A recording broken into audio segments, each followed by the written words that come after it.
Hi, my name is Aurora, and I am a cancer survivor. And this channel is all about how to get through the cancer and healing journey with as much comfort and ease as possible. So if you like the tips I'm sharing today, go ahead and hit the like button, and that makes it easier for other people to find the video. And if you want to get an alert when I upload another video, then go ahead and subscribe. And today I'm going to share with you some ways to better manage those first couple of weeks after a major surgery. So after having had 8 major surgeries and losing 3 internal organs, I have collected a few tips and tricks on how to get through those early days with the most ease and comfort. And I want to share some affordable and really helpful items that you can get pre-surgery to help set up your at-home recovery space. And so it's also true that even if you don't have cancer, but you're about to undergo a major surgery or have a chronic illness or chronic pain or another major illness, or even have an elderly relative that's bedbound, some of these products may be helpful to you. And everything that I'm going to show you today is linked below and can be found on Amazon US or in most major drugstores in the United States and Canada. And a lot of this you can also pay for with an HSA account. If you're in the United States, then you may, if you're lucky, have access to what's called a health savings account that allows you to pay for non-covered medical expenses with pre-tax dollars. And everything that I'm showing you today is just stuff that I have actually purchased and actually used. I'm not being paid to review these items. I don't have an Amazon storefront. I'm not sponsored by anybody, nothing like that. It's just real stuff that I actually bought and I actually loved and that may help you. And this could also be helpful if you have a friend or a loved one that has a cancer diagnosis or some other medical struggle. That means they'll be in recovery for a while and you want to help out. You don't have the money to pay like medical bills and rent or anything like that, but at the same time you want to do more than just make a tuna casserole. This is a nice like in between the tuna casserole and the mortgage. And I would ask the person first before you buy it. I'll have another video that goes into detail about the best way to offer help, because sometimes it can be trickier than it seems.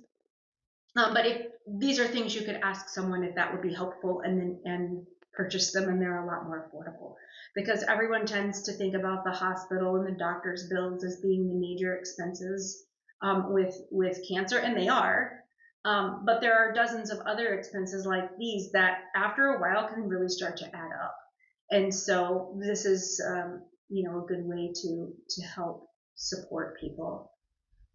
So the first thing I want to share with you is my very favorite discovery ever, which is my Wedge System. After my first major surgery, I slept sitting up in an IKEA Poang chair, which I do not recommend. It was a comfortable chair, but it was not a good way to sleep. And after most of my other surgeries, I did have to sleep propped up for about 6 weeks. And I tried all kinds of different pillows, and even like my body pillow that I used when I was pregnant, and folded it in half and stuffed it under my regular pillows, and it worked for like an hour until everything compressed and I was sliding off to the side and my neck hurt, and I thought, this is ridiculous. Somebody has to have invented a better way, and they did. And it's this Wedge System. I would use it when I first got home to prop myself up to sleep in, sitting up in bed reading, and then sitting up in bed working remotely when I was able to go back to work remotely. I was able to get it through all my stages of reclining all the way back down to where I could lay flat. When I had a major leg surgery, I had incisions from my knees all the way up to my hips. And I was able to prop my legs up in all different ways at different times in recovery. And I really highly recommend getting this or a system like this prior to surgery if you know you're going to have to sleep with some body part propped up, and experimenting with it so that you can have it set up when you walk in your bedroom from the hospital. You can just lay down and it's all set up for you and you're very comfortable. The next thing I want to share is marketed as a breast cancer pillow, but you could use it for any major type of surgery that you have had on your chest. But even if you haven't had a surgery specifically in that area, I found this thing very useful because it sits around the front of your body, and when you're sitting up in bed, you're like propped up on your little wedge system or whatever, or even on the couch or something. And say I had a lot of drains down my sides, and you may have incisions on your sides or your arms, and you don't want your arms down like this while you're holding a book or holding a phone. Most armchairs, especially for women, the arms are too low, and so you're looking at your book or your phone like this.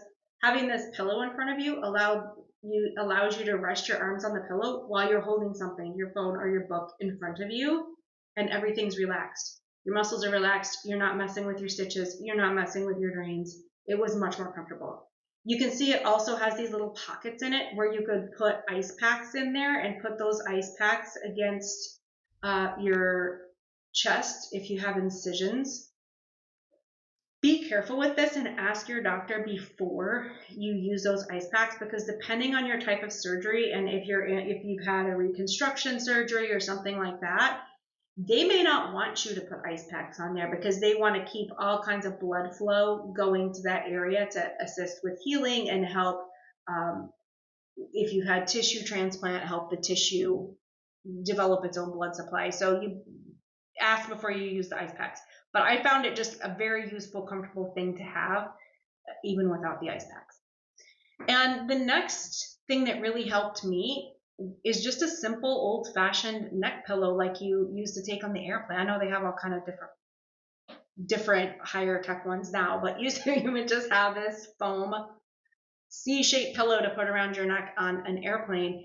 And this helped me very much because when I was reclining, even with the wedge system, when I would sleep, sometimes my head would fall over and I'd get a really bad crick in my neck. And this was true even in the hospital when I had you have the bed that you can automatically move to whatever's comfortable.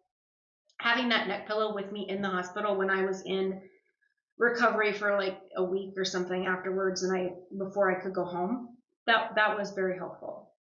The next thing might be a little gross, but being sick can be gross. So I will speak frankly. It's a bed protector. Like a little puppy pee pad, except it's for humans. And it's not all about the pee either, because when you're sent home after a major surgery, you may have drains, you may have wounds, surgical incisions and wounds that are still a little bloody, a little oozy. There's going to be goo coming out of you because your body was cut into, and these pads will save your sheets. It's also true that during especially the first 2 or 3 days when you're home, you're going to be slow getting up and getting out of bed, and you're going to be very careful. You don't want to get dizzy and fall down and create a massive problem. You don't want to rip your stitches, and you're going to be slow. If you really have to pee, and you really have to go slow, the pee pad protector may be good for the first day or two. But I know that some people may have some ecological concerns about this because it is a disposable pad. They make pads like this, bed protectors, that you can wash, and they're not disposable. But remember that you're in recovery, and not only are you in recovery, but your entire household will also be helping you in addition to doing all of the stuff they normally do and doing the stuff that you normally do. So if you're the vacuumer, somebody else is going to do your vacuuming while also taking care of you and then also doing all the other things they do. So how much laundry do you really want to create at that point? And infection will be a major risk after every major surgery. You want things around you to be clean. So you will need to wash the bed protector regularly.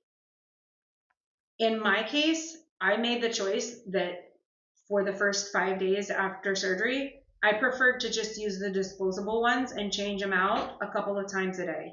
And that was it. I felt okay about doing that for just a few days. So everybody's going to have a different choice and be comfortable with different things based on their own beliefs and lifestyle, and that's up to you, and it's not a judgment of anybody one way or the other, but there's some options. Another thing I found very useful is what I call bed desk, and it's not fancy, it's not expensive, it's just a folding little table that you put over yourself, over your lap while you're in bed, and it's handy to eat meals in the very beginning when you can't really, maybe you're upstairs and you can't walk up and down the stairs a lot to eat. So some meals you might take in bed, so it can be helpful to eat off of. And then for me, after the first couple of weeks, I was ready to dive in, to work and answer some emails and start kind of getting back in the swing of things. And plus, you can only take so much time off in the United States. You have to go back to work. And I was lucky enough to have an employer that was okay with remote work. So I was able to just put my laptop on bed desk and work. So I recommend this as very inexpensive.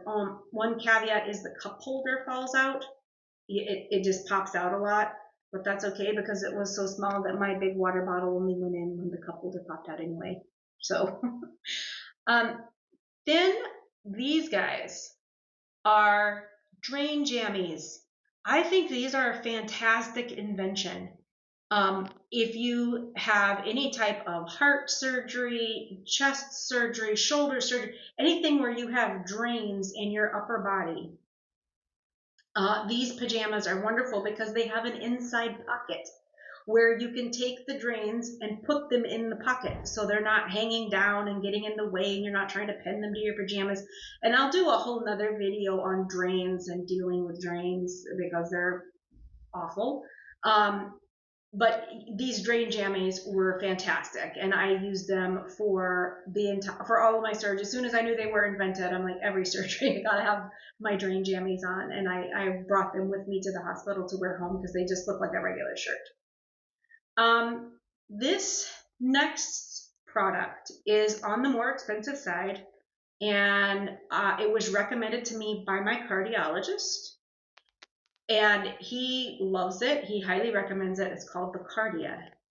So what you can do is, it looks like, as you can see, like a metal stick of gum, like a giant stick of gum. And you put your thumbs on it, set it on your knee, and it takes a 6-lead ECG. It will not show if you're having a heart attack. But what it will show is if you go into AFib, which can happen if you're very ill or have had a major surgery or injury, and it can show if you have tachycardia or bradycardia, so that means your heartbeat is too fast or too slow or it's arrhythmic. So it shows if you have a normal sinus rhythm. So what you can do is you download the Kardia app on your phone and do the 6-lead ECG and then download it into whatever your Google Drive or whatever you use on your phone. And then you can send it to your doctor through MyChart.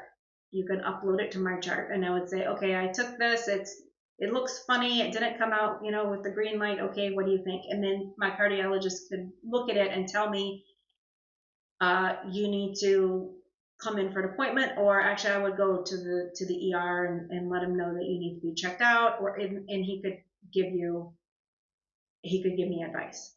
So I had that and used it quite a lot in the first 6 months after one of my major surgeries, where that tachycardia and arrhythmia was a concern. So I do recommend it. It's been really reliable, easy to use, and I never had a single problem with it, and it's great. The next thing that I recommend purchasing prior to surgery, and just on the Kardia, if that's not a concern, you don't have to buy that prior to surgery. But if you know that you are having these issues or having with your heart or arrhythmia, or you're having a surgery where that might be a problem, this is something you can ask about prior if it would be a wise purchase. But I'm not saying you should go out and buy that thing, because it's not. It's not on the cheapest end of the scale. But the next thing is, it's a car chest pad, and it just looks like a piece of padded fabric with Velcro. That's all it is. You could even make one and put someone's name on it with glitter or whatever, personalize it. But I found this to be very useful around my seatbelt. After having a major surgery, for anything in your chest area, collarbone, anything, you could, because you can slide this up and down, and you can also put it across the bottom of the seatbelt if you've had an abdominal surgery, and they make longer ones for abdominal surgeries too if you have if you need a longer one. But it does help, because coming home after the first surgery, I didn't have one, and any sudden stop, there's that seatbelt on you, and you're like, oh, that was unpleasant. But having that pad there makes a world of difference. So I highly recommend getting this. It's so cheap, it's so simple, it's so easy, and it's really is much more comfortable. And the last thing I want to recommend is something that, again, I'm not saying you need to rush out and purchase this, but if your physician or any of your physicians have recommended that you have a watch that tracks your sleep, or your heart rate, your breathing, all of those things, a body tracker, I recommend this Garmin. The Garmin was recommended to me by one of my surgeons, and they specifically said they preferred this one to some more famous brands, because the more famous brands didn't hold a charge. You had to charge them every single day. This guy, I can wear this Garmin for 5 days in a row, and it does not need a charge. And I work constantly. I take it off at night, but during the first year after, I would say after surgery, for a year after that one, that was a real doozy. I wore that Garmin 24 hours because it tracked my heart rate, my breathing, my sleep quality, all of those things. And it gives you a little report on your phone, and then you can download that, and I could send it to my doctor and say, I haven't slept well for the last 3 days, or my average heart rate for the last week has been this. What's going on? And I was able to send them those biostatistics, and they were able to give me some recommendations for my recovery, and it was really helpful. So again, it wasn't a cheap purchase, and it's not something everybody needs. But if it has been suggested to you that such a device would be helpful, I have had no problems with this one. I have had great results with this one, and it was recommended to me by one of my physicians. So those are just a few things that may help you in your recovery, to bring you ease of mind and ease of body.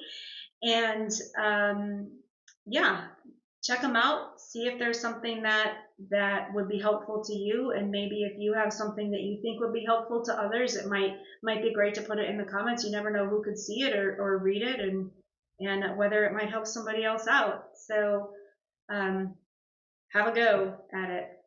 Next time I will give you some more tips on post-surgical care and cancer challenges, and I'll see you in the next video. So until then, stay hopeful and take care of each other.